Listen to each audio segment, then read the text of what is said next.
যে তোর আসল ঘর, সেথায় কেমন থাকবি পড়ে সদ মাটির বিছানা, সেথায় কেমন থাকবি পড়ে সদ মাটির বিছানা।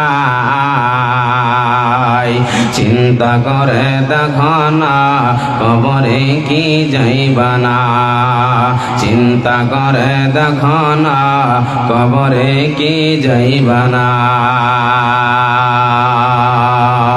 এই দুনিয়ায় ছাড়িয়া কোথায় যাইবা ভাগিয়া, এই দুনিয়ায় ছাড়িয়া কোথায় যাইবা ভাগিয়া।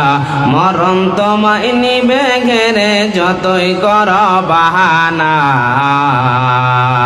মরণ তোমায় নিবে ঘেরে যতই কর বাহানা।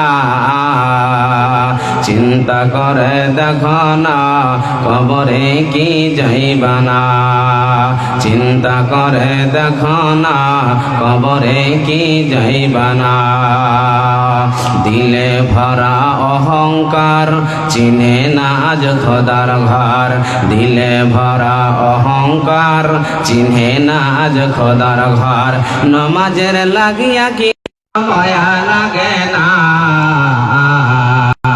আরে নমাজের লাগিয়া কি তোর দয়া লাগে না।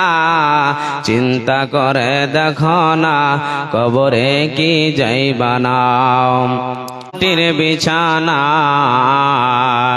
চিন্তা করে দেখো না কবরে কি যাইবা না।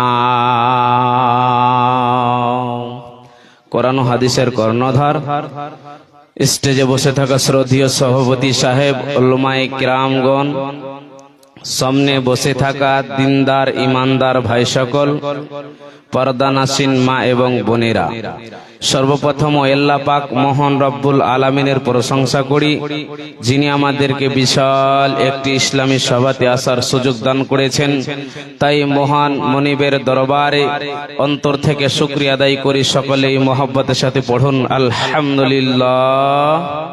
এবং তারপর হাসান হোসেনের নানা ফাতেমার বাবা নবী মক্কি নবী মাদানী জনাবে মুহাম্মদুর রাসূলুল্লাহ পড়ুন সাল্লাল্লাহু আলাইহি ওয়াসাল্লামের প্রতি কোটি কোটি দরুদ ও সালাম বর্ষিত হোক। আল্লাহুম্মা সাল্লি আলাইহি আল্লাহুম্মা বারিক আলাইহি। ভাই আব্বাজান, ধৈর্য ধরে বসে থাকেন। ইনশাআল্লাহ যতক্ষণ বয়ান কোরআন এবং সেই হাদিস আমার মাহবুব যেন আমাকে বলার অথবা আপনাদেরকে আমল করার তৌফিক দান করেন, পড়েন আল্লাহুম্মা আমিন। আল্লাহ বলছেন, বান্দা শোনো, পৃথিবীর মধ্যে আমি আল্লাহ মৃত্যু